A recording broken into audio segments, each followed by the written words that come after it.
안녕하십니까. 김동호 목사입니다. 오늘도 우리 날마다 기막힌 새벽 허락해 주셔서 감사합니다. 이 일을 언제까지 하나님 허락하실는지는 모르지만 생명 다하는 데까지 감당할 수 있었으면 참 좋겠습니다. 오늘 하나님 우리에게 주시는 말씀은 출애굽기 40장입니다. 34절에서 38절 말씀입니다.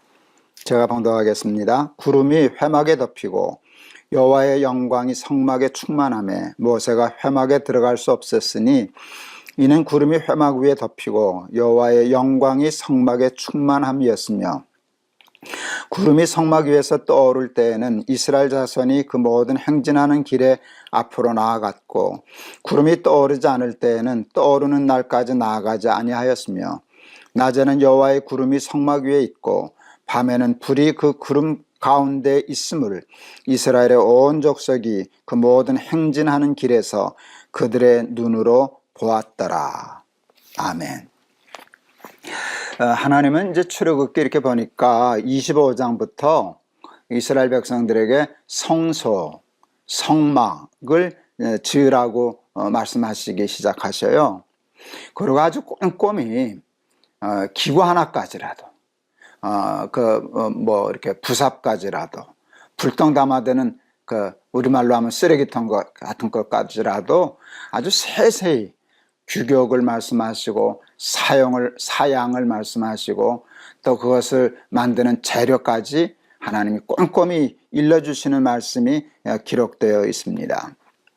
35장부터는요 그 말씀이 이제 반복되는 것 같은데요, 똑같은 말씀이 반복되는데요, 그게 다른 게 뭔가 하면 35장 이전에는 이렇게 성막을 만들라, 그러니까 동사가 있으면 만들라라는 내용이고요, 35장부터는 이스라엘 백성들이 그렇게 말씀하신 대로 만들다에 대한 기록이 기록되어 있어요. 그래서 이렇게 보면은요 35장 이전과 이후와 거의 똑같은 말씀이 반복되는 것 같아요. 안식일에 대한 거라든지 성막에 대한 거라든지 그것이 규격과 치수 그대로 다시 반복되는 것 같은데, 중요한 것은 35장 이전의 말씀은 만들라의 말씀이었고 35장 이후에는 이거 매우 중요한데요, 그대로 만들다입니다.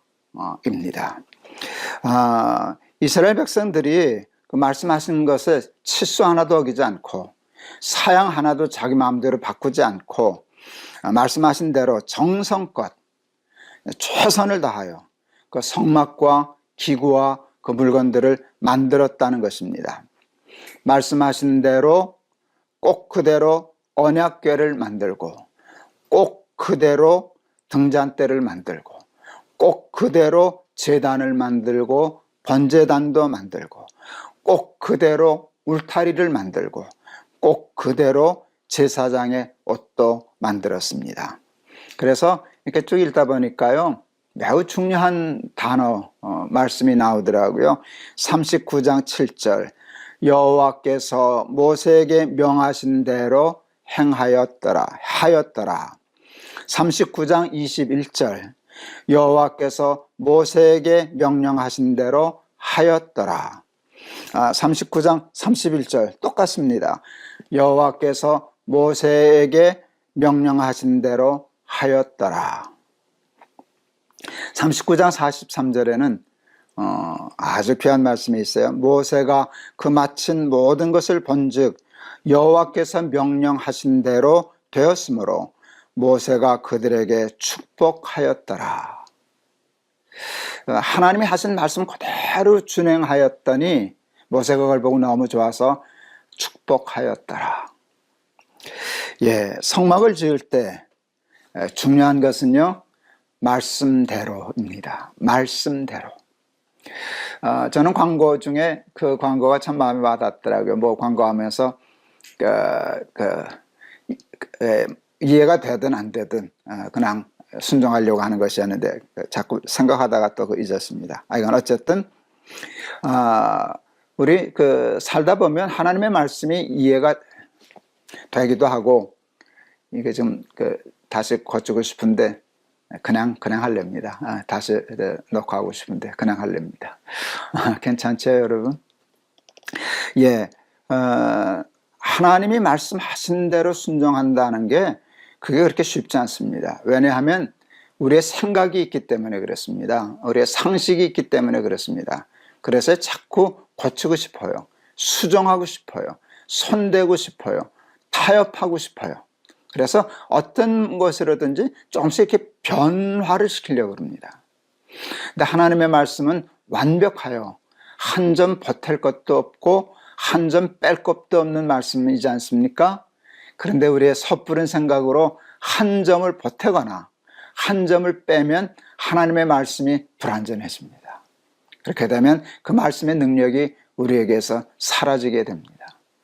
오늘 우리 이 출애굽기 오늘 이 말씀에서 배워야 할 것은요, 말씀한 대로 그대로 치수 하나도 어기지 않고 그냥 그 말씀에 순종하여 이스라엘 백성들이 성막을 지었다. 우리 믿음에 보이지 않는 성막은 그렇게 짓는 겁니다. 이해가 되면 이해가 되는 대로, 이해가 되지 않으면 이해가 되지 않는 그대로 그냥 하나님 믿어드리는 거예요. 그리고 말씀하는 거예요. 하나님 말씀하세요. 주의 종이 듣겠습니다. 이럴 때 우리의 완벽한 하나님의 성막이 우리의 삶에도 지어지는 줄을 믿습니다. 그런데 여러분, 그 성막을 지을 때 말씀하신 그대로만큼이나 중요한 게 또 있어 보입니다. 그것은 오늘 이 이스라엘 백성들이 성막 지을 때 가졌던 마음인데요, 자원하는 마음이었어요. 그리고 그들이 참 우리보다 낫더라고요. 우리가 함부로 이스라엘 백성들 말씀 안 듣고 벌 받는 걸 보면서 뭐 저렇게 하나님 믿나 그렇게 판단할 때도 있지만 우리보다는 낫더라고요. 근데 뭐 이렇게 낫나 보니까 자원하는 마음으로, 그 기쁜 마음으로 하나님이 성막 귀한 줄 알게 하시려고 하나님이 본래 그렇게 욕심 부리지 않으시던 은, 금, 보화 이것들을 가져오라고 하나님이 그러시지 않으셨습니까? 이스라엘 백성들이 참 아끼는 것들인데요, 자기 생명보다 더 귀히 여길 수도 있는 것들인데요, 하나님이 일부러 그것을 더 요구하셨어요. 성막은 귀한 것을 지어야지. 너 금 가져와, 온도 갖다 줘, 너도 보석 있지? 그거로 갖다 장식해. 일부러 교육적으로 그렇게 말씀하셨는데, 여러분, 사람이면 드리기는 드려도, 하나님이 달라 하시니까 드리기는 드려도 아까운 마음이 있습니다. 그냥 마지못해 할 수 없어서 드리는 게 우리의 그 본심이라고 얘기할 수 있는데, 여러분, 이스라엘 백성들은 자원하는 마음으로 자기도 원했다고, 하나님만 원하시는 게 아니라 나도 그렇게 하고 싶었습니다. 이게 자원 아닙니까? 자원하는 마음으로 드렸고요, 기쁜 마음으로 드렸고요, 그 다음에 중요한 건 넘치게 드렸어요. 너무 많이 그걸 가져오기 때문에 모세가 이제는 됐다, 이제는 됐습니다 라고 얘기하지 않았어요. 그럴 만큼 그들이 기쁜 마음으로 자원해서 드렸습니다. 목회 생활하면서 성전 예배당도 지어보고 이런저런 일을 위해서 헌금도 많이 해봤는데, 제가 또 헌금 얘기 참 잘하는 목사 중에 하나죠. 그런데 잊혀지지 않는 헌금이 있었어요. 그건 뭔가 하면 정말 하나님께 드리는 걸 기뻐하는 마음으로 드리는 헌금인데요, 최근에 제가 내 백성을 위로하라 하는 그 CMP, Comfort My People, 그 집회를 하기 시작하지 않았습니까? 암에 걸려서 이렇게 위축되고 외로워하는 백성들, 우리 친구들 위로하려고 뭘 하나 해도 좋은 것으로 하려고 옥합을 깨트린 향유를 붓는 심정으로 하고 싶었어요. 그러다 보니까 비용도 좀 들더라고요. 적지 않은 비용이 들었어요. 그걸 우리 모금해서 헌금해서 하지 않았습니까? 그런데 그게 자원하는 마음으로 넘치게 주시더라고요, 여러분. 그래서 우리 3회 했는데요, 이제 4회 곧 하려고 준비 중인데요, 모금은 2회까지 했는데요, 여러분 2회까지 한 헌금으로 4회까지 할 수 있는 헌금이 모여졌습니다. 그래서 참여할 때는 이제는 그만 가져오세요. 이번에는 안 주셔도 돼요. 그 평생 처음 그 목회하면서 그런 광고, 그런 공고 내본 적이 있습니다. 하나님은 이렇게 기뻐서 자원하는 마음으로 드리는 거, 그 하나님, 목사도 이렇게 기뻤는데 하나님을 얼마나 기쁘셨겠나 하는 생각을 해봅니다. 이렇게 해서 성막이 세워졌습니다. 하나님의 성막을 짓는 것은 두 가지 크게입니다. 말씀대로이고요, 자원하는 마음으로 하나님께 드리는 거 나도 원합니다. 그게 내 기쁨입니다. 이런 마음이 모여질 때 완벽한 하나님의 성막이 지어지는 줄을 믿습니다. 그런데 이게 성막이 완성되자, 어제 잠깐 그 얘기하려다가 오늘 얘기이기 때문에 넘겼는데요. 그 성막이 완성되자 하나님의 임재가 거기 임했어요. 낮에는 구름 기둥으로 구름이 성막 위에 떠올랐어요. 그게 머물러 있으면 움직이지 않았어요. 그 구름이 떠서 움직이면 그 방향대로 이스라엘 백성들이 행진했어요. 밤에는 불기둥으로 불이 그 위에 있었어요. 그리고 낮에는 구름 기둥으로, 밤에는 불기둥으로 저들의 갈 길을 인도하여 주셨어요. 이게 얼마나 부러운지 모르겠어요.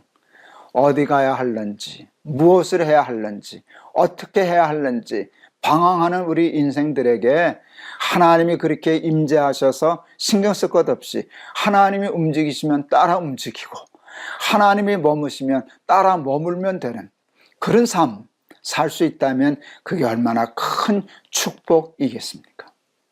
근데 우리에게는 성막이 부재하기 때문에, 하나님의 임재를 경험하지 못하기 때문에 불안하고 또 실수하고, 그리고 상처받고 아픔을 당하고 고난을 당하고 그러는 것이 아니겠습니까? 저도 성막 지었으면 좋겠습니다. 하나님의 임재가 늘 함께 하셔서 어디를 가든지 무엇을 하든지 하나님 여호와가 함께하는 그 축복 누리고 싶습니다. 그러기 위하여 오늘 두 가지 기억합니다.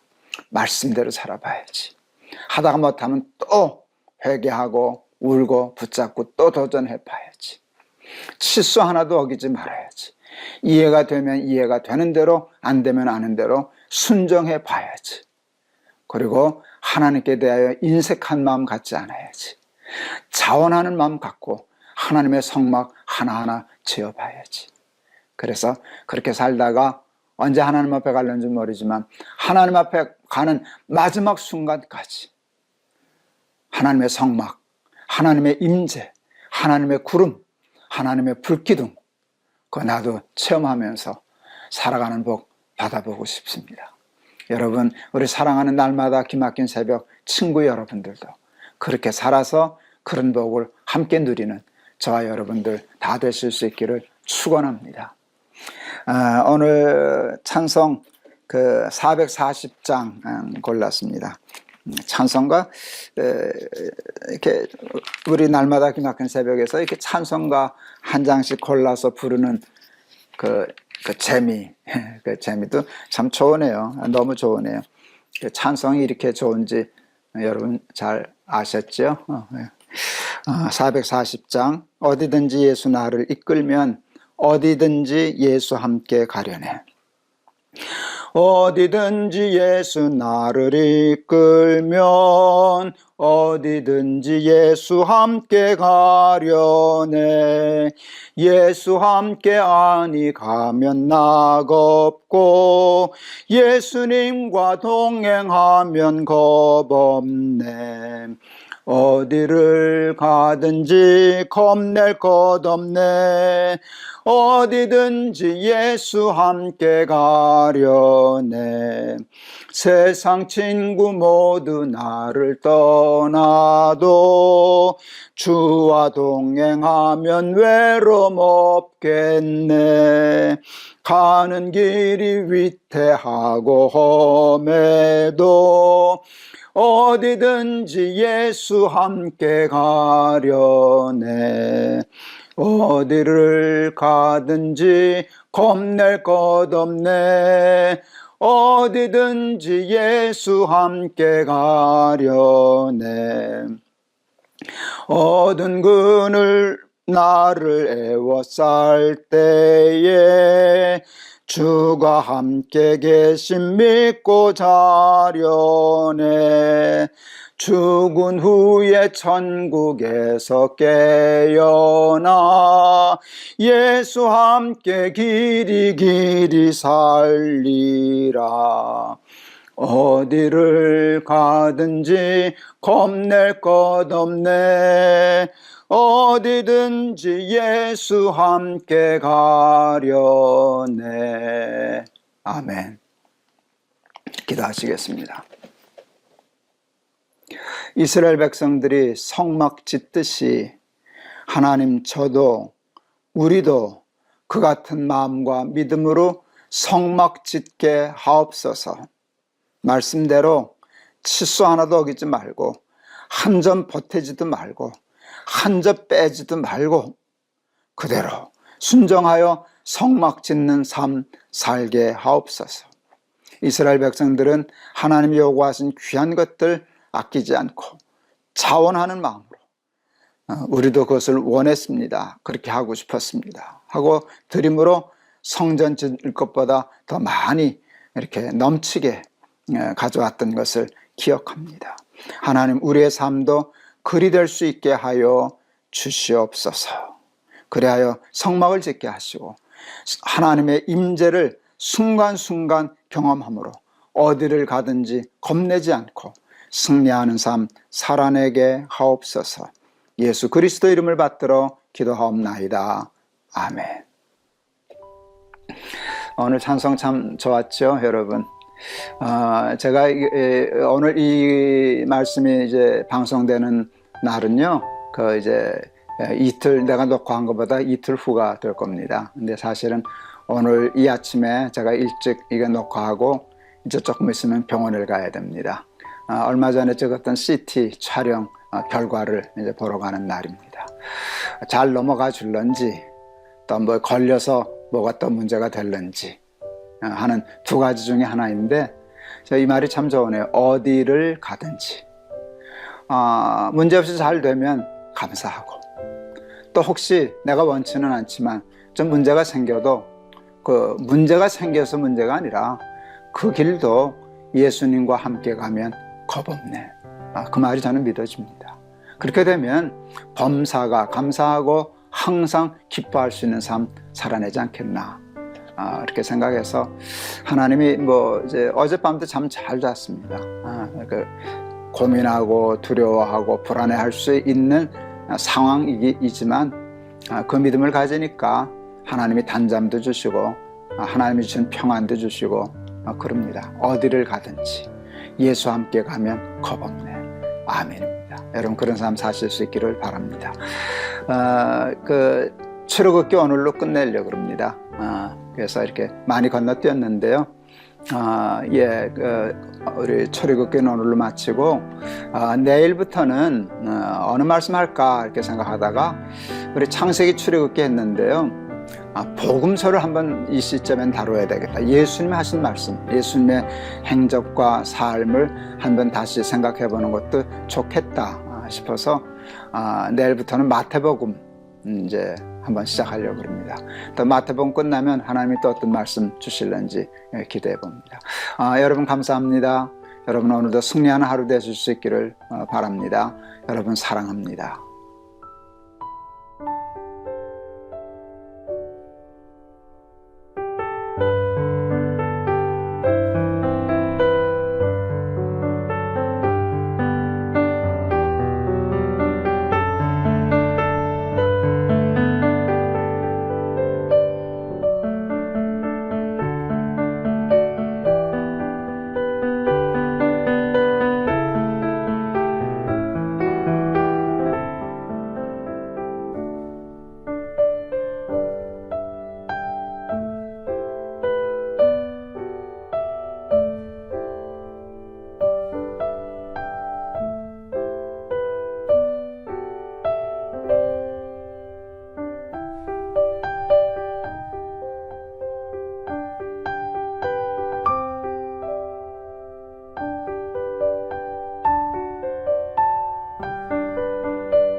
안녕하세요. 김동호 목사입니다.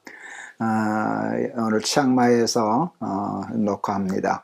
그동안 추워서 이렇게 반팔 못 입고 지냈었는데 요즘 이제 제 날씨 회복이 되어서 오늘은 반팔 입고 방송합니다. 추운 지방에 우리 한국은 추울 텐데 일부러 보여드리려고 반팔 입었습니다. 오늘도 하나님이 귀한 은혜 주실 줄을 믿습니다.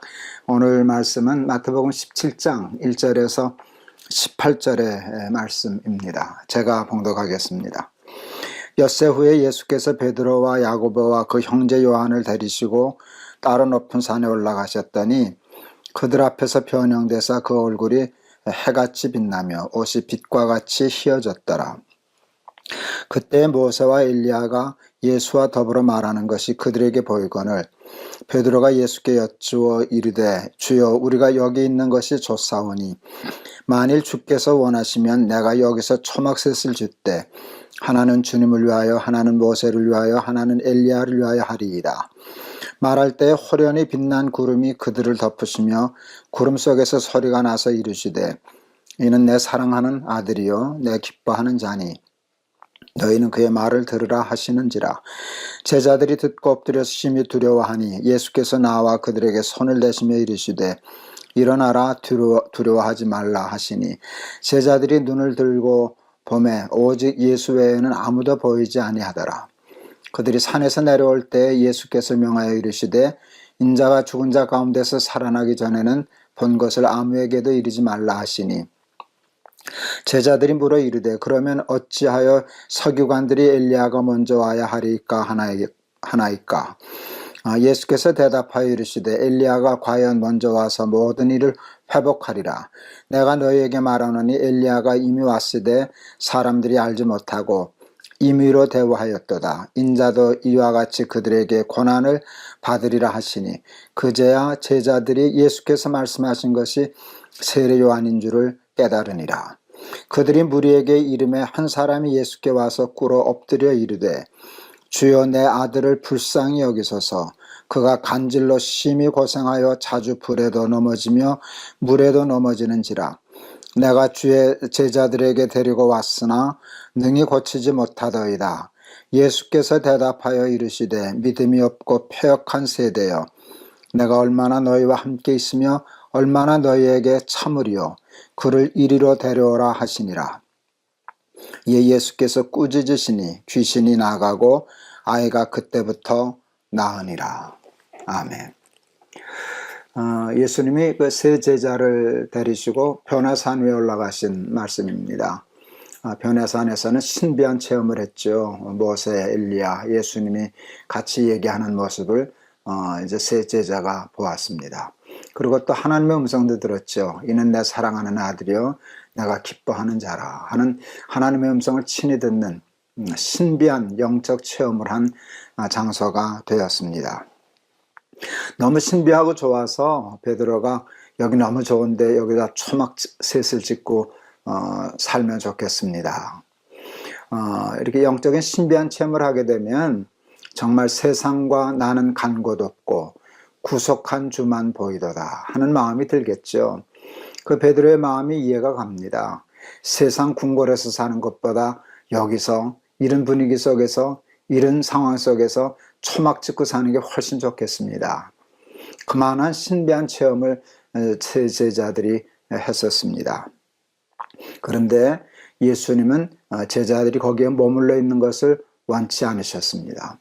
그런 신비한 체험, 영적인 체험, 세상 궁궐보다 초막이 더 좋다 할 만한 것을 느낄 만한 체험을 하는 것을 원하셔서 데리고는 올라오셨지만 거기 머무는 것은 하나님의 뜻이 아니었습니다.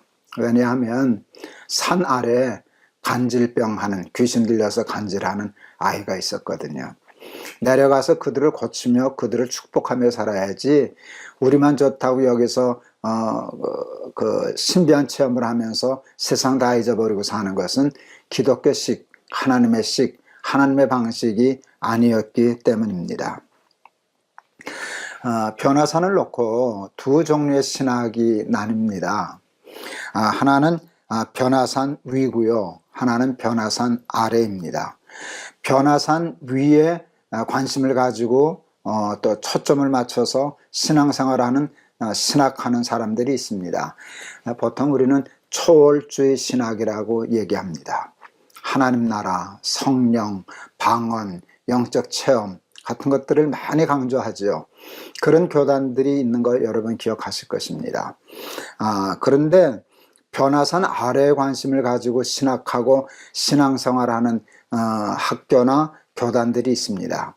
그런 신비한 체험을 부인하는 것은 아니지만 저들의 관심은 변화산 위에 신비한 체험이 아니라 변화산 아래에서 고생하는 그들의 표현대로 민중, 백성들, 소외받은 백성들, 그들의 아픔에 관심을 가진, 역사에 관심을 가지고 있는 신앙인들인데 그들의 신학을 우리는 내재주의 신학이라고 이렇게 늘 얘기합니다. 그래서 초월주의 신학과 내재주의 신학은 이렇게 왔다 갔다 하면 서로 바뀌면서 기독교의 역사를 이어가고 있는 것을 볼 수 있습니다. 서로들 이제 좀 비방하고 비판하는 면이 있죠. 초월주의 신학자들을 비판하는 말은 저들은 역사의식이 없다. 이 세상에 도무지 관심이 없다. 그냥 기도하고 방언받고 뭐 신비한 체험하고 환상을 보고 이런 것만 관심이 있지 변화산 아래 고생하는 사람들에 대한 관심이 없다. 역사의식이 없다 하는 비방을 하고요. 또 역사의식에만 이렇게 집착하는 사람들을 보고는 또 저들은 영적인 체험이 없다 하는 이렇게 비방들을 하는데, 그냥 비방할 게 아니라 사실은 서로 그 말을 들으면서 자기들이 부족한 것을 채워가면서 신앙의 균형, 신앙의 밸런스를 맞춰가는 일은 매우 중요한 일이 아닐 수 없습니다. 예수님은 변화산 아래에만 있게 하지도 않으셨고 변화산 위에만 있게 하지도 않으셨어요. 이게 단순한 얘기지만 저는 참 중요하다고 생각해요. 변화산에 데리고 올라가셔서 그런 신비한 세계와 영적인 체험을 하게 하신 후에, 그리고 제자들 머물러 있고 싶었지만 자기들은 정말 좋은 것이지만 그것을 버려두고 세상에 내려와서 귀신 들려서 고생하는 사람들을 살피고 그들을 도우며 사는 그 두 가지 삶을 다 가르쳐 주시기 위하여 올라가게 하시고 내려가자 하시고 하신 말씀이라고 저는 생각했습니다. 이제 개인적인 생각이고요. 또 이제 개인적인 얘기를 해서 어떨까 잘 모르겠습니다. 저는 이렇게 신앙의 이제 밸런스가 참 중요한데요. 중요한데 이런 신앙의 변화산 위와 변화산 아래의 균형을 가장 잘 맞추는 사역을 하는 그 단체와 또 기관과 목회자가 있다고 생각하는데, 저는 개인적으로 그것이 다일 공동체의 우리 최일도 목사라고 생각을 했습니다. 물론 저와 생각이 다른 사람도 있을 수 있지만 그냥 제 생각을 그냥 얘기하는 것 뿐입니다. 최일도 목사는 우리 다일 공동체는 그 노숙자들, 가난한 분들 매일 밥포가 주사역 아닙니까? 그 매일 밥해서 그들을 공개하고 섬기고 하는 일을 지금 벌써 몇 년째 하고 있습니까?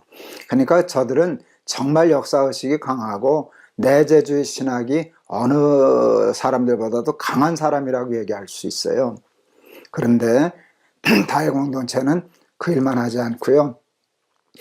설곡산인가 거기 수양관을 짓고 거기서 영성훈련 프로그램을 얼마나 열심히 하는지 모릅니다.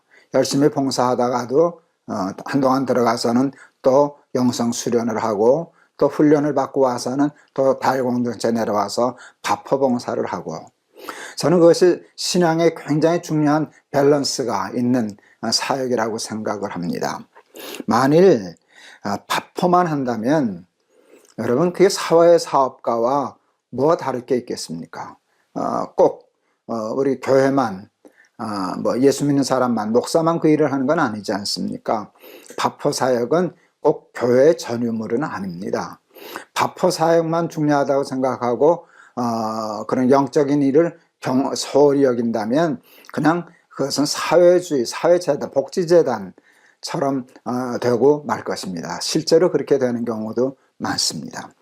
영성 수련만 하고 그 수련을 통하여 이 땅에 가난한 사람과 고통당하는 사람들에 대해서 알지 못하고 초막셋을 짓고 거기서 있다면 그 또한 하나님의 나라를 이룰 수 없게 될 것입니다. 앞에서도 말씀을 드렸지만 기독교는 균형의 종교입니다. 기독교는 밸런스, 이게 참 중요한 가치입니다.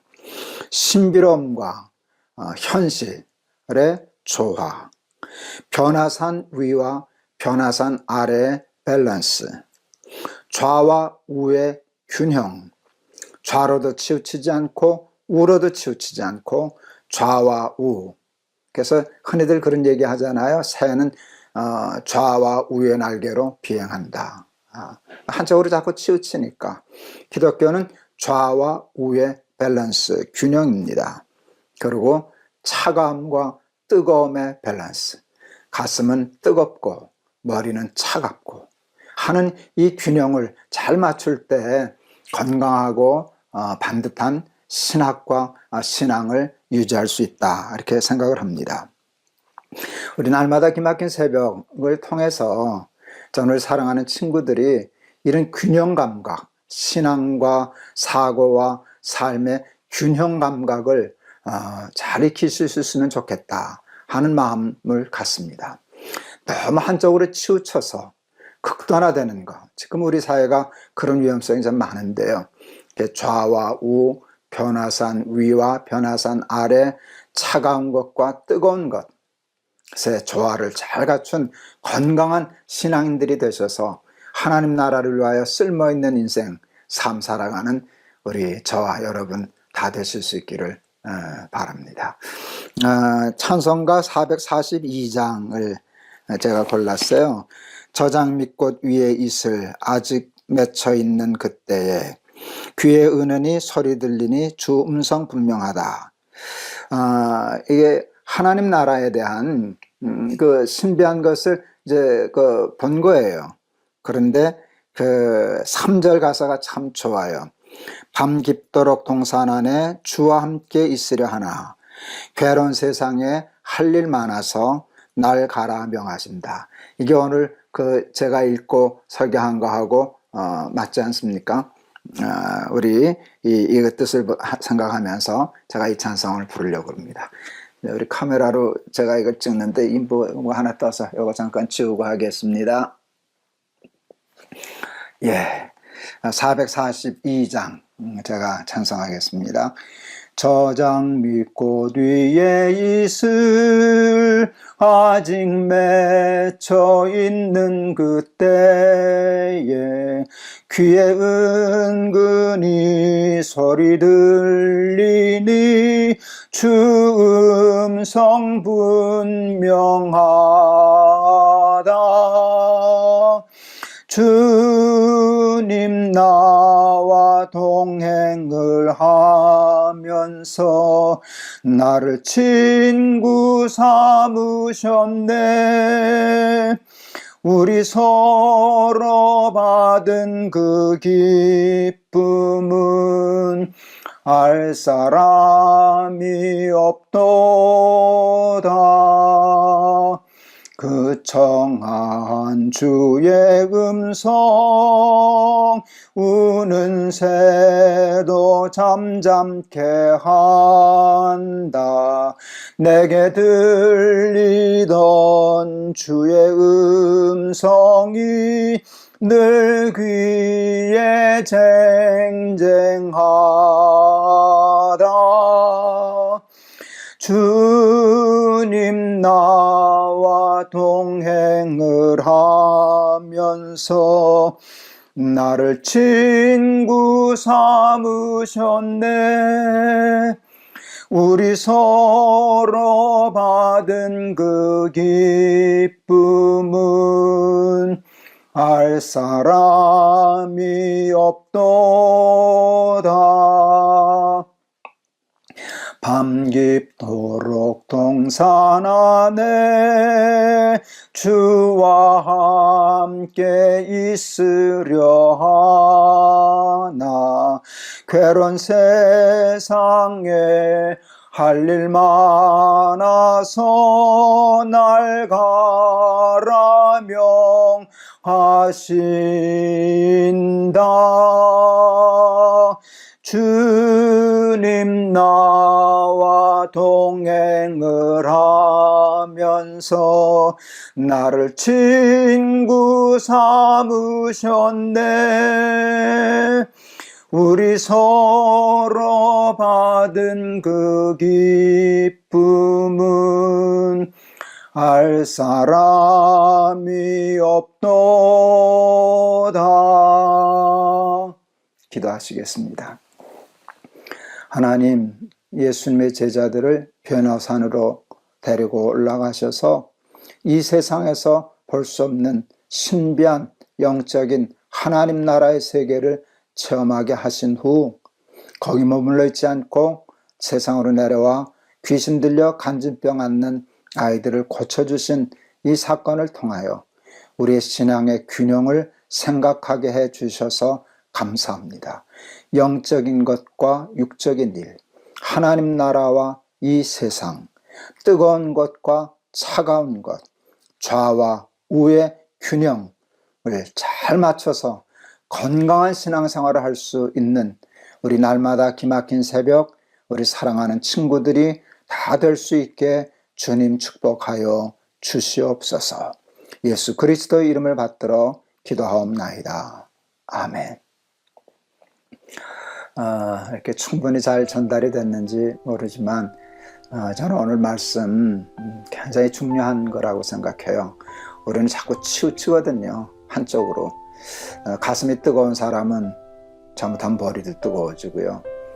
머리가 차가운 사람은 가슴도 차가워지고요. 그리고 서로 비방하고요. 좌와 우도 마찬가지고요. 변화산과 변화산 아래도 마찬가지인데 신앙은 둘 다 답니다. 둘 다 조화를 이루고 균형을 이루는데 우리 날마다 기막힌 새벽 사랑하는 친구들이 그런 건강한 신앙의 균형을 잘 유지하면서 예수 믿으실 수 있기를 바랍니다. 여러분 감사합니다. 여러분 사랑합니다.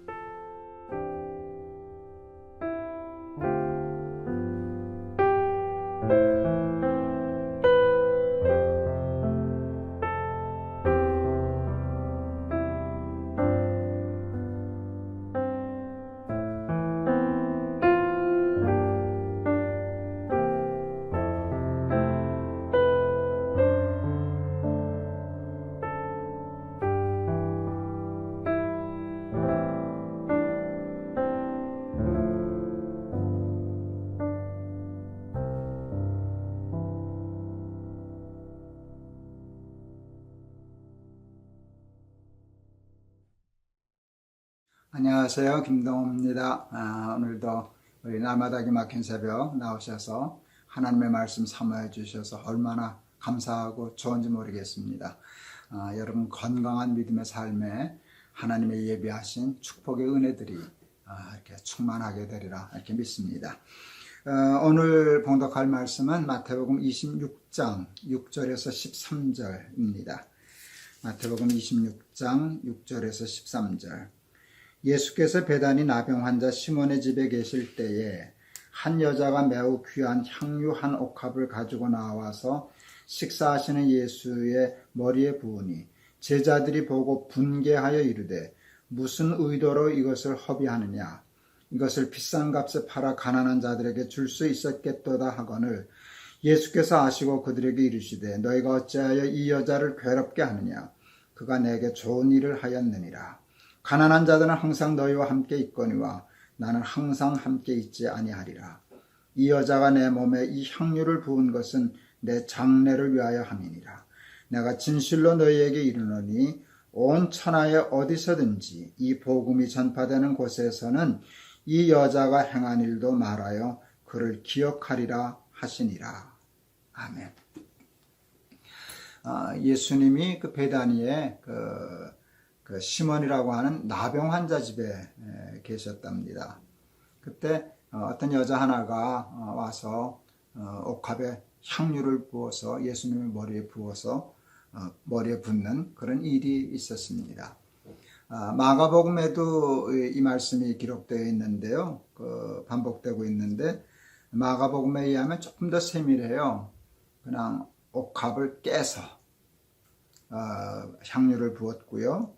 그때 그 여인이 쏟아부은 향유의 값이 300데나리온이었다라고 하는 것을 밝히고 있습니다. 여러분, 그때 한 데나리온은 노동자의 하루 품삯이었거든요. 그러니까 이 여인이 예수님께 쏟은 향유의 값은 보통 노동자의 300일분의 그 가치였으니까 그냥 보통 노동자의 1년 연봉이라고 생각하면 아마 될 겁니다. 그러니까 엄청난 돈의 것이었습니다. 왜 그랬을까? 그랬을 때 뭐 그냥 이해가 됐어요. 뭔가는 모르지만 너무 예수님이 감사해서, 예수님의 은혜가 너무 커서 그렇게라도 하지 않으면 자기 마음이 답답하고 섭섭해서 했던 그런 돌출 행동이라고 얘기할 수 있는데, 그냥 갑자기 그런 게 아니라 이것으로도 부족한 뭔가 감사한 은혜가 있었기 때문에 그 여인이 그렇게 한 것이 아닐까. 예수님이 300데나리온이 돈이 비싸서 좋아하신 게 아니라 그 마음 때문에 너무 기뻐하시고 감사해하시고 또 제자들을 꾸짖으셨던 것이 아닌가 하는 생각을 해보았습니다. 그 약속이라는 영화가 있었어요. 제가 한 2번을 봤었는데요. 테이프로. 조폭두목이 나오죠. 박신양이라는 배우였던 것 같아요. 그 여주인공은 전도연 씨였고요. 그런데 이 의사로 나왔는데 이 조폭두목이 의사인 이 여주인공하고 이제 연애를 하죠. 결혼도 하려고 그러는데 무슨 사건에 휘말려 가지고 이 조폭두목이었던 박신양이 살인죄를 범해요. 그런데 부하 하나가 그 밑에 바로 밑에 그 신복인데 부하 하나가 그 죄를 자기가 뒤집어 쓰고 감옥에 들어가서 재판을 받는 거예요. 이 박신양이 그게 너무 괴로워서 이제 고민하고 이제 그러다가 그 한 장면이 이제 그 부하를 면회가는 거예요. 이렇게 면회를 하는데 그 장면이 참 기가 막히대요. 그 부하가 그 자기 두목에게 무릎을 딱 꿇고 큰 절을 올려요. 그리고 그때 대사가 참 근사했어요. 정확히 그 대사를 옮길 수는 없는데 그 뜻은 이거예요. 사장님은, 그러니까 그 두목을 거기서는 사장이라고 부르더군요. 사장님은 저에게 무엇이든지 아끼지 않고 다 주셨습니다. 저도 그런 사장님을 위해서는 무엇을 드려도 아깝지 않습니다. 소름이 쫙 끼치더라고요. 영화 대사지만 깡패도 참 근사하다 생각했어요. 사장님이 나한테 잘해주신 거 생각하면 나 사장님에서 죽어도 아깝지 않습니다. 무엇을 드려도 아깝지 않습니다.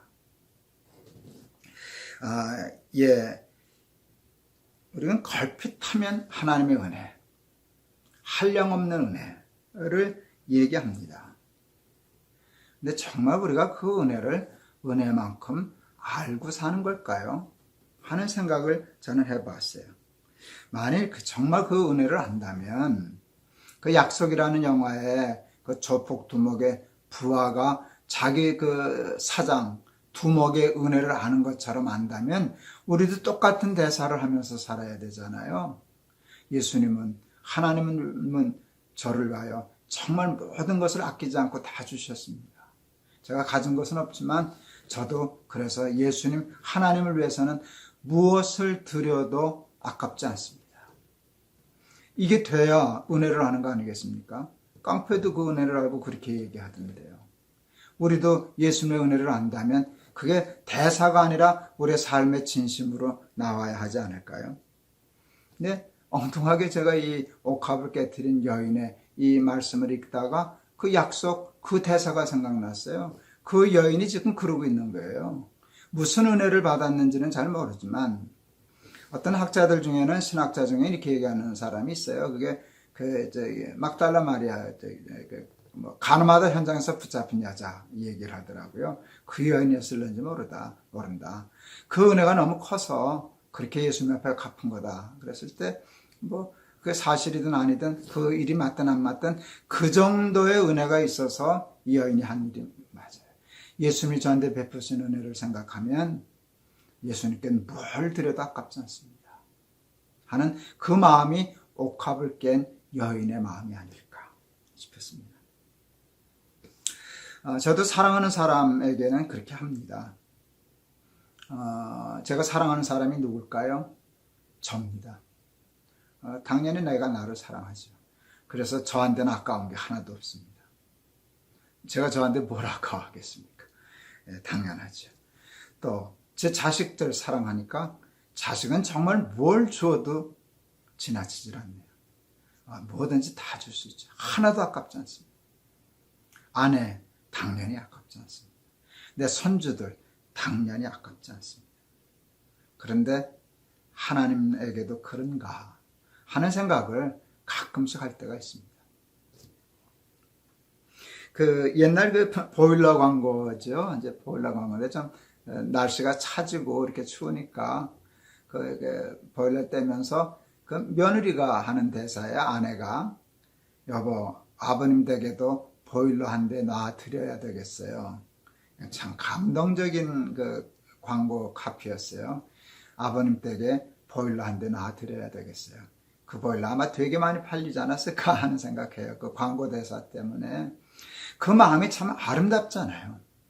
자기만 추운 게 아니라 이렇게 추울 때 아유 저기 시골에 계시는 우리 부모님 얼마나 좋아하실까. 아버님 댁에도 보일러 한 대 놔드려야지. 여러분 그런 마음이 우리 예수 믿는 사람들에게 있어야 되지 않을까 이렇게 싶었어요. 제가 설교 중에 가끔 예를 들던 건데요. 저희 아버님이 돌아가시면서 저한테 조그만 집 하나를 상속해 주셨잖아요. 그게 그 당시에 돈이 많지 않으니까 상속세도 안 물리더라고요. 근데 하여간 그걸 팔아서 이제 용인의 땅을 좀 사뒀었는데 그게 어느 정도 좀 오르고 하니까 좀 재산이 되더라고요. 가끔 1년에 한두 번씩 그 땅이 요즘 시세가 얼마나 되나 그거 이렇게 확인해 보고 그랬어요. 그 인터넷 찾아서 그 땅 시세가 얼마인지 보고서 이게 얼마쯤 되는구나 하면 목사도 돈이 좋더라고요. 이렇게 든든해졌어요. 내가 이 많은 재산이 있구나. 그런데 어느 날 생각하다가 근데 그거 다 내 거는 아니지. 그때 이제 우리 아이들 셋, 우리 어머니, 우리 부부 6식구 살 텐데 내 거는 6분의 1이 내 거구나 하는 생각이 들었어요. 6분의 1은 우리 아내 거, 6분의 1은 우리 어머니 거. 이렇게 몫을 지으니까 합리적이다 생각 들더라고요. 그래서 그걸 우리 아이들 불러다가 얘기했어요. 아버지가 이런 생각했어. 그러니까 할머니, 할아버지 주신 거 이런 재산이 있는데 이거 다 아버지 거 아니야. 우리 거야.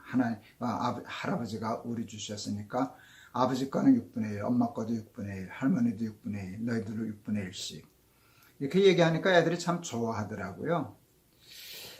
저도 좋았고요. 다음날 이틀도 가지 않았습니다. 다음날 새벽기도 하는데 하나님이 저한테 그러셨어요. 나는 그 뜻이에요. 내 말귀를 못 알아들었어요. 네 하고 이렇게 되물었더니 아버지라면 마음으로 그러시더라고요. 왜 내 식구가 6식구냐? 밤낮 아버지 그러는데 그렇게 하면 너희 식구는 7식구 아니냐? 나는 4식구 아니냐? 왜 내 몫은 없니? 너 내 몫을 주든가 아버지라고 부르지를 말든가. 그래서 아차 싶었어요. 진짜 내가 하나는 빼놓고 생각했구나. 그래서 그 다음날 아이들 불렀어요. 그 얘기를 했어요. 아이들이 웃었어요. 정말 하나님 빼놨네. 큰일 날 뻔했네. 하나님 거 드려야지. 그러니까 6분의 1이 아니라 우리 거는 7분의 1이다. 그날 하나님께 처음으로 제 재산의 몫을 갈라드렸어요. 마음으로. 그날 하나님이 내 아버지가 되셨어요. 입으로 아버지 하는 건 누가 못해요. 입으로 주여 하는 건 누가 못해요. 그런데 내가 내 자식에게 그만큼 그 몫을 떼주는 게 하나도 아깝지 않았듯이 제 양심을 걸고 그만큼 하나님께 드려야지 할 때 제 마음이 아깝거나 그러지 않았어요. 나중에 그 마음이 자꾸 하니까 잘하더라고요. 그래서 사실은 하나님께 나중에 제일 많이 드렸어요. 우리 그거 없어도 살겠더라고요. 애들도 다 뭐 자기 구실하니까. 그래서 이제 제단도 세우고 그래서 거의 하나님께 다 드리고 그랬었는데 사랑한다면 하나님 사랑하고 마음을 다하고 뜻을 다하고 정성을 다하여 하나님 사랑하라 그러셨는데 사랑한다면 가장 소중한 것 무엇을 드려도 아깝지 않습니다. 하는 그게 돼야 정말 하나님 사랑하는 거 아닐까 싶어요. 여행 광고 카페, 오늘 광고 카페 얘기를 많이 하네요. 여행 광고 카페 중에 이거 있어요. 어디까지 가봤니? 어디까지 가봤니? 이때 저는 이런 생각이 들었어요. 어디까지 들여봤니? 하나님께 얼마만큼까지 드릴 수 있니? 근데 결국은 나중엔 그게 돈이겠습니까? 그게 재산이겠습니까? 생명을 들여도 아깝지 않습니다.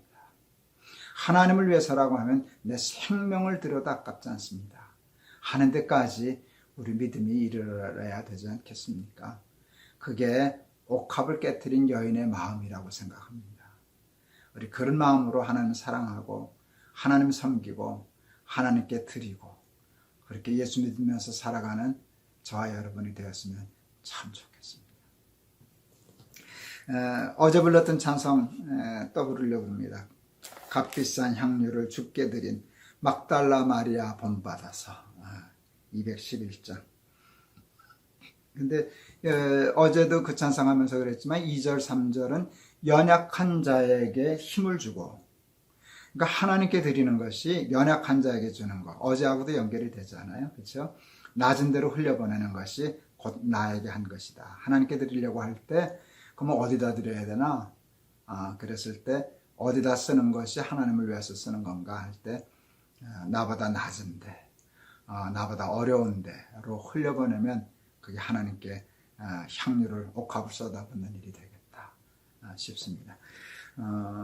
211장 값비싼 향유를 주께 드린 막달라 마리아 본받아서 향기로운 산제물 주님께 바치리 사랑의 주 내 주님께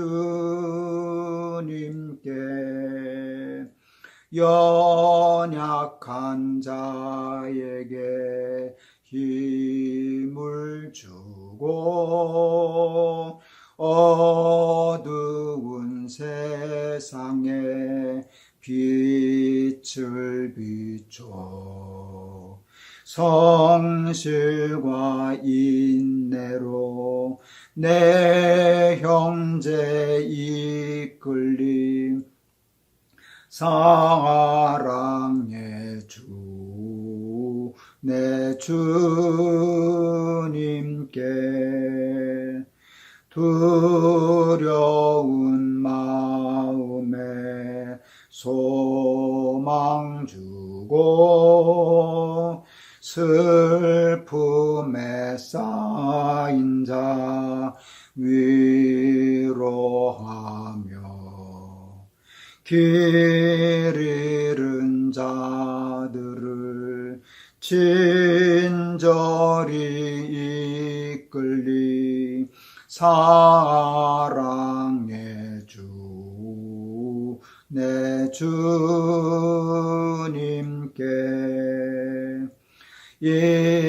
인생의 황혼이 깃들어서 이 땅의 수고가 끝날 때에 주님을 섬기다 평안히 가리다 사랑의 주 내 주님께 아멘. 기도하시겠습니다. 옥합을 깬 여인처럼 하나님의 은혜에 감격할 줄 아는 사람 되게 하여 주옵소서. 하나님께 감사한 마음이 북받쳐서 하나님께는 무엇을 드려도 아깝지 않습니다 하는 그 믿음의 지경에 우리도 다다르게 하여 주시옵소서. 예수 그리스도 이름을 받들어 기도하옵나이다. 아멘. 우리의 믿음이, 저와 우리 사랑하는 날마다 기막힌 새벽 우리 친구 여러분들의 믿음이 옥합을 깬 여인의 그 마음과 그 믿음에 다다를 수 있기를 바랍니다. 예수님이 얼마나 좋으셨으면 이 여자 한 일을 기억해라, 기념해라, 잊어버리지 말아라. 그 말씀 뭐에 너희도 그렇게 살아라. 내가 너희들한테 그렇게 하면서 살게 하고, 하나님도 우리에게 사랑받기를 원하시는데 하나님 정말 입으로만 아니라 온 삶으로 사랑하며 내 식구처럼 정말 하나님을 아버지로 모시고 살아가는 저와 여러분 되시길 바랍니다. 여러분 감사합니다. 승리하세요. 여러분 사랑합니다.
안녕하세요. 김동호 목사입니다. 오늘도 우리 날마다 기막힌 새벽 나오신 여러분을 진심으로 환영합니다. 오늘 하나님이 저희들에게 주시는 말씀은 시편 45편 1절에서 7절 말씀입니다. 제가 봉독하겠습니다. 내 마음이 좋은 말로 왕을 위하여 지은 것을 말하리니 내 혀는 글솜씨가 뛰어난 서기관의 붓과 같도다. 왕은 사람들보다 아름다워 은혜를 입술에 머금으니 그러므로 하나님이 왕에게 영원히 복을 주시도다.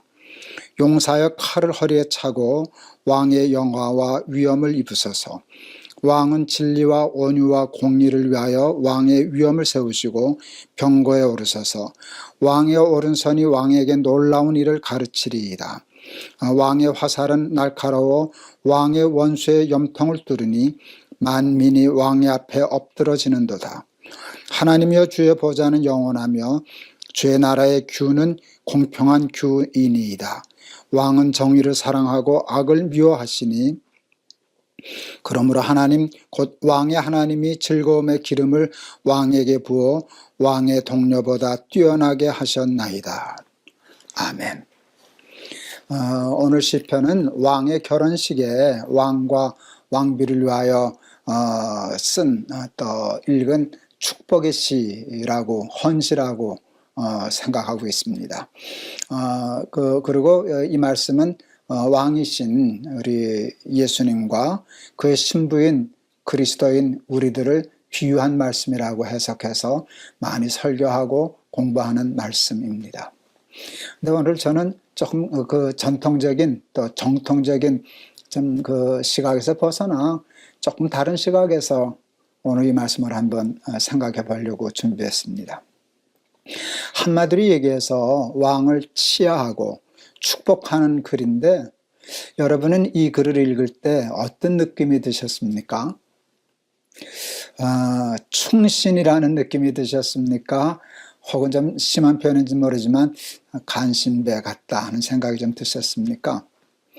저는 후자 생각이 좀 들더라고요. 왕에 대해서 이렇게 얘기하면 이건 충신이 아니고 간신이다, 아양 떤다, 쉽게 말해서 용비어천가다 하는 그런 생각이 들어서 이게 조금 불편하더라고요. 그래서 그 생각을 좀 더 깊이 해보았어요. 가난한 사람, 힘없는 사람을 보면 보통 사람들은 안 그런 척해도 좀 무시합니다. 깔보는 경향이 있습니다. 심지어는 멸시하기도 합니다. 그런데 반대의 경우도 있습니다. 무조건 가난한 사람 편들고 가난한 자의 편에 서는 것을 정의로 아는 사람들도 많습니다. 특히 젊은이들 중에는 참 많습니다. 저들을 돕고 섬기는 것과 저들의 편에 서는 것은 좀 다릅니다. 근데 우리는 멸시하는 쪽에 서지 않으면 무조건 편드는 쪽에 서는데 그거는 성경적인 사고방식과 관점이 아니라고 생각을 합니다. 얼마 전에도 그 문제를 다루었는데요. 레위기 19장 말씀 15절 말씀을 우리에게 참 중요한 그 지표가 되는 말씀이라고 생각합니다.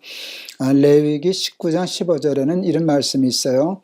너희는 재판할 때 불의를 행하지 말며 가난한 자의 편을 들지 말고, 재판할 때는 공정해야 되겠죠. 공의, 공정함, 바른 저울추, 다림줄이 이제 법의 생명인데요. 그래서 불의를 행치 말라 하면서 나오신 말씀이 뭔가 하면, 그러려면 가난한 자 편을 들어서는 안 된다. 우리는 가난한 자 편을 드는 것을 정의라고 생각하는데, 하나님의 정의는 가난한 자의 편을 드는 것이 아니에요. 무조건 가난하다고 편드는 일은 그거는 정의가 아닙니다. 그건 매우 위험한 발상입니다. 멸시하는 것도 안 되지만 무조건 편드는 것도 안 됩니다. 반대로 우리는 부자나 힘 있는 사람, 높은 사람을 보면 보통은 아부하기가 쉽습니다. 줄 잘 서야지, 눈에 들어야지, 그래야 내 앞길이 좀 열릴 거야. 그래서 줄서기를 잘 하려고 그러고 무조건 그의 편을 들려고 하는 경우가 있을 수 있어요. 근데 레위기 19장 아까 얘기한 15절 하에는 또 이런 말씀도 있더라고요. 그러니까 다시 말하면 너희는 재판할 때 불의를 행하지 말며, 이게 전자인데요. 첫째는 가난한 자 편을 들지 말아라. 그 다음에 이어지는 말씀, 세력 있는 자라고 두둔하지 말고 공의로 사람을 재판할지며. 이게 하나님의 말씀은 밸런스가 맞아요. 가난한 자라고 편들지 말아라, 부자라고 두어하지 말아라. 그러니까 옳고 그름을 따져야지 가난하냐 부하냐를 가지고 멸시해도 안 되고 무조건 편들어도 안 된다 하는 그런 말씀입니다. 무조건 부자 편드는 그 우를 범하기도 쉽지만 또 반대의 경우도 있습니다. 그냥 무조건 시기하고 또 적대시하고 공격하고 하는 경우도 있어요. 여러분, 그 가장 대표적인 그게 뭔가 하면 그 공산주의 아닐까요? 북한이 공산화되면서 부르주아, 프로레타리아 이렇게 얘기하는데 사람을 딱 나누잖아요. 가난한 자, 노동자와 지주계급 뭐 이렇게 나누는데, 물론 그 잘못된 부자들이 참 많아서 그러긴 하지만 무조건 그렇게 딱 편을 가르는 일은 참 위험한 일이죠. 그리고 부자, 지주, 부르주아는 인민의 적이다. 이게 그 북한이 공산화되면서 범했던 가장 큰 중요한 오류가 아닐까요? 여러분, 이런 성향을 가지고 살면 이게 사회가 참 불안해서 못 삽니다. 가난한 자와 부자의 편을 서고 오른편, 왼편, 이렇게 편가르기가 되면은요, 올라가면서 죽이고 내려가면서 죽이고. 우리 6.25 때 그러지 않았습니까?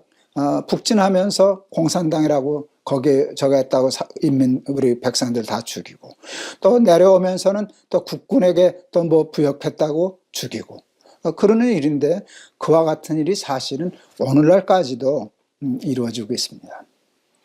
아무리 힘있고 권세가 있어도 옳지 않은 일은 옳지 않습니다. 세례요한처럼 나단처럼 아닙니다 라고 얘기할 수 있는 용기가 우리에게는 있어야 됩니다. 특히 예수 믿는 사람들에게는 있어야 됩니다. 그러나 그 용기를 과시하기 위하여, 자랑하기 위하여 무조건 힘있고 권세 있는 사람들을 공격하고 비난하고 살피지도 않고 옳고 그름을 따지지도 않고 끌어내리려고 해서는 안 됩니다. 그 북한의 공산당들이 했던 것과 같은 우를 우리가 범해서는 아니 될 것입니다. 가난한 자를 보면 멸시하거나 무시하지 말고 깔보지 말고 짓누르지 말고 그를 축복하고 도와주려고 하는 따뜻한 마음이 있어야 됩니다.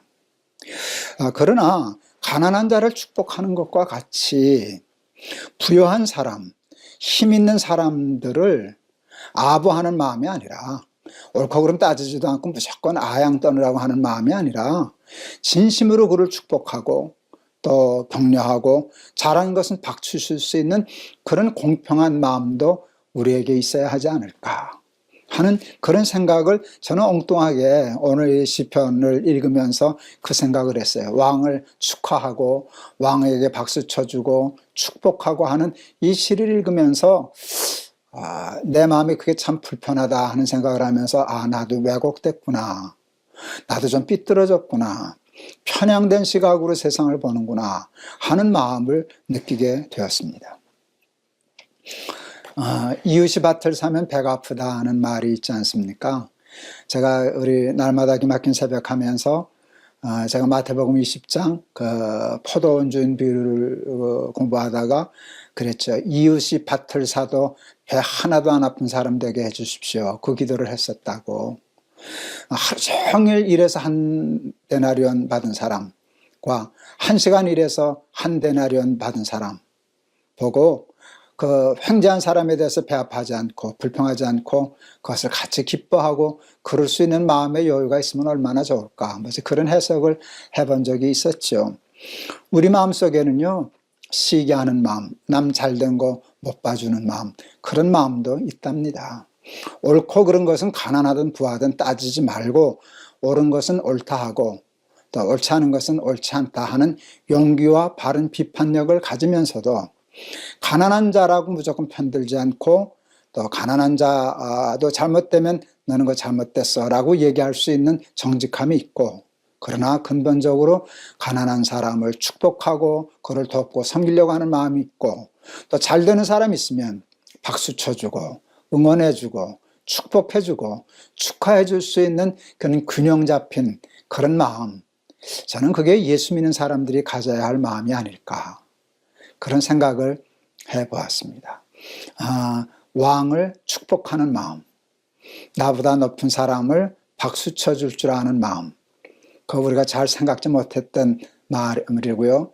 이런 말 하면은 그냥 대번 아부하고 삐뚤어지고 또 뭐 그 간신배고 이런 마음이 드는데, 꼭 그렇게만 생각하지 말고 가난한 자든 부한 자든 축복할 수 있는 믿음의 여유를 가지고 살면 좋겠다 하는 생각을 저는 오늘 시편 우리 오늘 45편을 읽으면서 그 생각을 참 많이 했습니다. 가난한 자도 축복하고 나보다 잘된 사람, 높은 사람, 훌륭한 사람 박수 쳐주고 축복하고 그럴 수 있는 그 마음이 그리스도 예수의 마음이 아닐까 하는 생각을 하면서 읽었습니다. 왕을 위하여 기도하고 왕을 위하여 축복하고 무조건은 아니죠. 잘못된 건 비판하고, 그런데 그를 정말 진심으로 축복하고 잘된 일을 기뻐하고 할 수 있는 마음의 여유 갖고 살아가는 저와 여러분이 되면 좋겠다 하는 생각이 들어서 오늘 이 말씀 그런 면에서 한번 생각해 보았습니다. 오늘 찬송은요, 여기 맞는 찬송 고르기가 참 쉽지 않은데, 전 그게 이제 오늘 얘기한 것처럼 주님의 마음이라고. 주님의 마음은 공평하거든요. 공평하거든요. 그 마음을 가지고 세상을 보고 살면 좋겠다 싶어서 455장 골랐습니다. 주님의 마음을 본받는 자, 그 마음의 평강이 찾아옴은 험악한 세상을 이길 힘이 하늘로부터 임함이로다. 주님의 마음 본받아 살면서 그 찬송 한번 하려고 합니다. 주님의 마음을 본받는 자, 그 마음의 평강이 찾아옴은 험악한 세상을 이길 힘이 하늘로부터 임함이로다. 주님의 마음 본받아 살면서 그 거룩하심 나도 이루리. 주 모습 내 눈에 안 보이며 그 음성 내 귀에 안 들려도 내 영혼 날마다 주를 만나 신령한 말씀 늘 배우도다. 주님의 마음 본받아 살면서 그 거룩하심 나도 이루리. 가는 길 거칠고 험하여도 내 맘에 불평이 없어짐은 십자가 고난을 이겨내신 주님의 마음 본받음이라.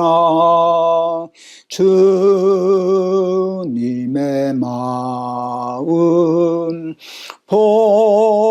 본받아 살면서 그 거룩하심 나도 이루리. 주 예수 세상에 다시 오실 그날엔 무성도 변화하여 주님의 빛나는 그 형상을 다 함께 보며 주 찬양하리. 주님의 마음 본받아 살면서 그 거룩하심 나도 이루리. 아멘. 기도하겠습니다. 하나님, 오늘 말씀을 해석할 때 왕을 찬송하고 치하하는 것이 우리에게 중요할 수도 있다는 면에서 생각해 보았습니다. 우리는 가난한 사람은 함부로 멸시하기 쉽고 또 부자하면 아부하기 쉬운 그런 인간적인 마음이 있는데, 그런 마음에서가 아니라 가난한 자도 축복하고 왕도 높은 사람도 나보다 부한 사람도 잘한 것은 박수쳐 줄 수 있고 그를 축복할 수 있는 그런 삶의 균형과 반듯함을 가질 수 있었으면 좋겠다 하는 말씀으로 오늘 말씀을 받아들였습니다. 주님의 마음을 가지고 치우치지 않은 공정한 마음을 가지고 있는 자와 없는 자를 다 품고 저들을 축복할 수 있는 삶의 크기를 우리가 가지며 살아갈 수 있도록 주님 도와주시옵소서. 예수 그리스도 이름을 받들어 기도하옵나이다. 아멘. 오늘 말씀 저로서는 참 중요한 말씀이라고 생각했는데 이렇게 설명이 매끄럽게 잘 된 것 같지는 않습니다. 그러나 여러분이 제가 이 말씀을 보고 느꼈던 그 마음의 진심을 여러분이 느끼셨으리라 생각하고 잘 해석해 주시리라고 생각합니다. 가난한 자도 축복하고 있는 자도 축복하고 가난한 자라고 무시하지 말고 무조건 가진 자라고 함부로 정죄하지 말고 옳고 그름을 따라 비판하는 용기는 가지지만 가졌다 안 가졌다로 사람 함부로 판단하지 않고 공정한 마음으로 세상을 축복하는 마음으로 살아가는 그런 마음 가지면 세상이 좀 더 좋아지지 않을까 싶습니다. 그런 일에 잘 쓰임받는 저와 여러분 되기를 바랍니다. 여러분 감사합니다. 여러분 승리하세요. 여러분 사랑합니다.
안녕하세요. 김동호 목사입니다. 오늘도 날마다 기막힌 새벽을 사모해서 은혜의 자리를 찾아 나오신 여러분들에게 하나님의 특별하신 은혜와 깨달음과 축복이 함께 하시기를 바랍니다. 오늘은 창세기 19장 12절에서 22절 말씀 제가 봉독하려고 합니다. 그 사람들이 롯에게 이르되 이외에 내게 속한 자가 또 있느냐? 내 사위나 자녀나 성중에 내게 속한 자들을 다 성 밖으로 이끌어내라.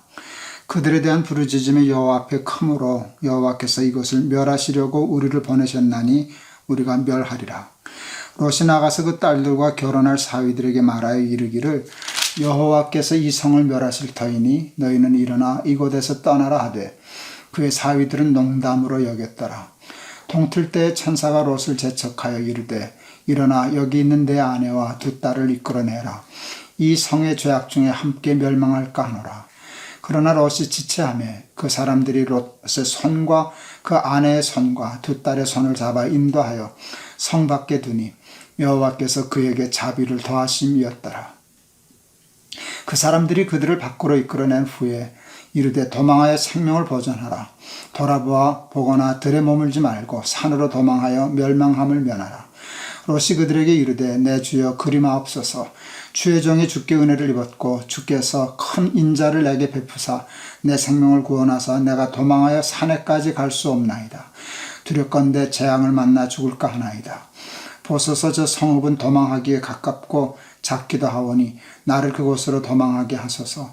이는 작은 성읍이 아니니까 내 생명이 보존되리이다.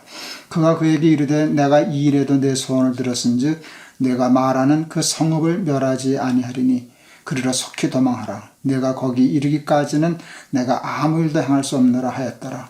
그러므로 그 성읍 이름을 소알이라 불렀더라. 아멘. 우리가 잘 아는 소돔과 고모라를 멸망하실 때 롯의 가족을 구원해 주시는 그 말씀입니다. 하나님이 결국 소돔과 고모라를 멸하시기로 작정하셨습니다. 그 일을 시행하기 전에 천사 둘을 보내셨습니다. 아브라함의 조카 롯이 성문에 앉았다가 어제 아브라함이 했던 것처럼 그들을 잘 천사를 집으로 영접하고 대접하고 또 저들을 보호해 주었습니다. 그와 같은 섬김을 통해서 롯도 매우 귀한 정보를 얻게 되었습니다. 되게 보통 정보가 아닙니다. 생명이 달려있는 구원의 정보였습니다. 그런데 객관적으로 생각해 보면 좀 황당해 보이고 순종하고 따르기는 그렇게 만만치 않은 정보였습니다. 하나님이 소돔과 고모라를 급히 멸하실 터이니 너희는 이 성을 당장 탈출하라는 것이었습니다. 그것도 급히 당장. 그런데 롯은 그게 떠나는 게 쉽지 않았습니다. 롯은 많은 재산가였지 않습니까? 그것을 다 버려두고 평생의 삶에 달려있는 모든 것을 순간 다 버려두고 그 명령에 순종하여 떠난다는 것이 쉽지 않았습니다. 그런데 롯은 하나님의 천사를 통하여 얻은 정보를 믿었습니다. 믿으면 지금껏 자기가 모은 전 재산을 다 소돔과 고모라에 두고 뒤도 돌아보지 않고 그것도 당장 생각할 틈도 없이 떠나야만 하는 상황이었는데 롯은 거기에 순종했고 결국 그것 때문에 구원을 얻었습니다. 아브라함처럼 그러지는 못했습니다. 좀 머뭇거리기도 하고 그랬더니 하나님이 롯을 더 불쌍히 보시고 손을 잡아 끄셔서까지 탈출하기는 하셨지만 그래도 거역하지 않고 하나님이 붙잡아 이끄는 손을 따라 탈출함으로 롯은 구원을 얻었습니다. 사람에게 있어서 가장 어려운 것이 뭘까? 여러 가지 있겠지만 자기가 쌓았던 모든 재산, 공적, 명예, 자리를 버려두고 어느 순간에는 떠나는 것입니다. 예수님에게 영생의 길을 묻던 부자 청년 하나가 있지 않았습니까? 예수님이 그의 그 전곡을 찌르시는 말씀을 하셨습니다. 너희 모든 재산을 팔아 가난한 자에게 나누어 주고 너는 나를 쫓으라. 예수를 쫓고 싶어하는 마음이 그 청년에게는 있었습니다. 그런데 재산을 팔아서 가난한 자에게 다 주라는 말에 걸려 넘어지고 말았습니다. 그냥 슬며시 돌아가고 말았습니다. 여러분, 그 청년의 모습이 오늘 우리들의 모습 아닙니까? 이해는 가는데, 이해가 어려운 건 아는데 그대로 살기는 너무 어려운, 그래서 결국은 떠나지 못하고 순종하지 못하고 다시 소돔과 고모라 땅에서 멸망하는 삶을 사는 것이 오늘 우리들의 모습이 아닐까 싶습니다. 믿음은 만만한 게 아닙니다. 입으로만 쥐어줘야 한다고 믿는 게 아닙니다. 상상할 수 없는 결단과 용기와 포기가 없이는 그 믿음을 지켜낼 수가 없습니다. 그러므로 우리는 오직 의인은 믿음으로 말미암아 살리라 하는 말씀을 그렇게 쉽게 받아들여서는 안 됩니다. 그게 그렇게 만만한 일은 아니었기 때문입니다. 롯은 그 사실을 가족에게 알립니다. 그리고 탈출하자고 말합니다. 그런데 롯의 사위들이 그 말을 고지 듣지 않았습니다. 성경에 보면 농담으로 들었더라. 구원의 말씀을 농담으로 듣는 사람들. 제가 영락교 부목사 할 때 이제 부목사들이 주일 저녁 설교를 이렇게 돌아가면서 하곤 했었습니다. 우리 선배 목사님인데 그날 하셨던 설교 중에 한 구절이 평생 잊혀지지 않습니다. 그 내용은 뭔가 하면 사람들이 하나님을 무시한다는 겁니다. 롯의 사위처럼 하나님의 말씀을 농담으로 듣고 그런다는 겁니다. 다 하나님의 말씀을 무시하는데 예수 믿지 않는 사람만 무시하는 게 아니라 예수 믿는 사람들 사실은 무시하면서 산다는 겁니다. 그런데 교회 다니는 사람과 안 다니는 사람의 차이가 있기는 있답니다. 그 말이 안 잊혀집니다. 예수 안 믿는 사람들은 노골적으로 무시하고 우리 예수 믿는다고 하는 사람들은 은근히 무시한다고. 정말 그렇습니다. 흘려듣습니다. 듣기만 합니다. 그리고 어리석은 부자 청년처럼 되고 맙니다. 천사들은 롯에게 소돔과 고모라를 탈출할 때 머물지 않는 것은 물론이지만 뒤돌아보아서도 안 된다고 말해 주었습니다. 제가 참 좋아하는 말씀, 누가복음 9장 62절, 제 생에도 큰 영향을 주었던 말씀, 쟁기를 잡고 뒤를 돌아다 보는 자는 하나님 나라에 합당치 않다 하는 말씀이 여기에 해당되는 말씀일 것입니다. 그런데 롯의 아내가 그만 남겨둔 어마어마한 재산의 미련이 남아 뒤를 돌아다 봤다가 소금 기둥이 되었다는 말씀이 오늘 읽은 본문 뒤에 나오지 않습니까? 우리가 잘 알지 않습니까? 사도 바울은 빌립보서 3장 13절 14절에서 이렇게 말씀하십니다. 형제들아, 나는 아직 내가 잡은 줄로 여기지 아니하고 오직 한 일, 뒤에 있는 것은 잊어버리고 앞에 있는 것을 잡으려고 표대를 향하여 그리스도 예수 안에서 부르신 부름의 상을 위하여 쫓아가노라. 뒤에 것을 잊어버린다는 게 참 말처럼 쉽지 않습니다. 특히 나름 세상에서 잘 되고 나름 세상에서 성공했다고 하는 사람들이 더 어렵습니다. 떠날 줄을 모릅니다. 놓을 줄을 모릅니다. 넘겨줄 줄을 모릅니다. 계속 머물려 합니다. 움켜잡으려고 합니다. 그것을 누리려고 합니다. 세상만 그러는 게 아닙니다. 세상 사람들은 당연히 그럴 수 있겠죠. 근데 교회도 그럽니다. 예수 믿는 사람도 그럽니다. 세상 사람만 그런 게 아닙니다. 교인도 그렇고 장로도 그렇고 목사도 그렇고 우리도 그렇습니다. 오늘날 우리 한국교회의 쇠퇴 원인이 바로 여기에 있는 것이 아니겠습니까? 제가 그 노자의 도덕경 참 좋아했습니다. 공을 세웠다고 내 것이라 하지 않는다. 내 것이라 하지 않으므로 구태여 머물려 하지 않는다. 예수 안 믿는 노자도 그 정도 수준의 삶을 살았는데, 여러분, 그 도덕경보다 성경을 믿고 사는 우리들이 어떻게 그 삶을 실천하지 못하고 롯의 아내처럼 뒤돌아보다가 포기하지 못하고 머물려 하다가 움켜잡으면 다 자기 것 되는 줄 알고 그러다가 이렇게 소금 기둥이 되는 그런 벌을 받으면서 살아야 하겠습니까? 한국교회는 하나님의 은혜로 또 그리고 우리 믿음의 조상들의 훌륭한 믿음의 그 정신 때문에 복을 받은 교회입니다. 그 복으로 말미암아 한국교회는 외형적으로 많이 성장했습니다. 큰 교회들이 생기기 시작했습니다. 큰 교회를 하나님이 세워주신 까닭은 그 큰 교회의 사명이 아마 있었기 때문일 거라고 생각합니다. 큰 집에는 작은 그릇도 있고 큰 그릇도 있다. 큰 그릇도 있고 은 그릇도 있고 뭐 나무 그릇, 질 그릇도 다 있지만 그것도 하나님 필요해서 만든 그릇입니다. 살림하다 보면 큰 그릇도 있어야 되지 않겠습니까?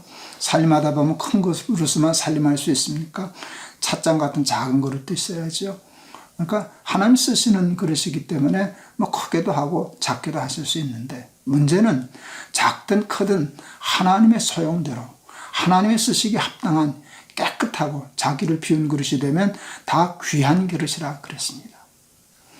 하나님이 귀하게 쓰시려고 큰 대형교회를 만들었더니 그 대형교회에 있는 눈에 보이지 않는 권력, 돈, 자리, 욕심들이 만만치 않습니다. 그걸 떠나지 못해서 머물러 있고 원로, 공로, 명예, 세습. 여러분, 이러다 우리 다 소금기둥으로 남게 될 것 같습니다. 남 탓하지 말고 우리가 섬기는 모든 일에서 그게 교회든 가정이든 또 직장이든 세상이든 모든 것에서 하나님이 어느 날 떠나라 하면 뒤도 돌아보지 않고 떠날 수 있는 그런 사람들 되실 수 있기를 축원합니다. 우리가 좀 부족하면 하나님이 롯처럼 손을 잡아 끌어주실 거예요. 그때 그 손 뿌리치지 마시고 죽으면 죽으리라. 저거 다 없어도 하나님이 이끄시는 대로 가면 살 수 있어. 하는 믿음 가지고 하나님 쫓아 사는 저와 여러분 다 되실 수 있기를 주의 이름으로 축원합니다. 오늘 이 롯의 이야기를 읽으면서 참 소금기둥 이야기가 마음에 많이 남습니다. 뒤돌아보면, 떠나지 못하면, 움켜잡으면 결국 남는 건 소금기둥밖에 없습니다.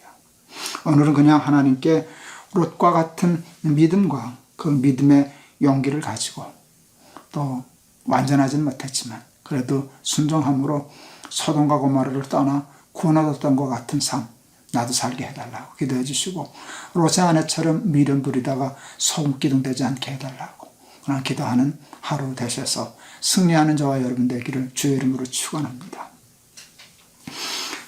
오늘 찬송은 그 302장 찬송 골랐습니다. 제가 이렇게 목이 쉬다 보니까 높은 소리도 안 나고요, 낮은 소리도 안 나서 참 찬송 부르기가 어렵습니다. 근데 어떡하겠습니까? 302장. 내 주 하나님 넓고 큰 은혜는 저 큰 바다보다 깊다. 너 곧 닷줄을 끌러 깊은 데로 저 한가운데 가보라. 언덕을 떠나서 창파에 배 띄워 내 주 예수 은혜의 바다로 내 맘껏 져가라. 왜 너 인생은 언제나 거기서 저 큰 바다 물결 보고 그 밑 모르는 깊은 바닷속을 한 번 헤아려 안 보나. 언덕을 떠나서 창파에 배 띄워 내 주 예수 은혜의 바다로 내 맘껏 져가라. 많은 사람이 얕은 물가에서 저 큰 바다 가려다가 찰싹거리는 작은 파도 보고 마음 약하여 못 가네.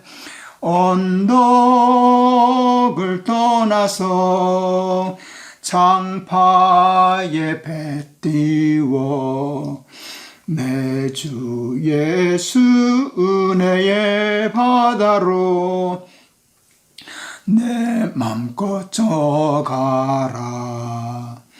자 곧 가거라. 이제 곧 가거라.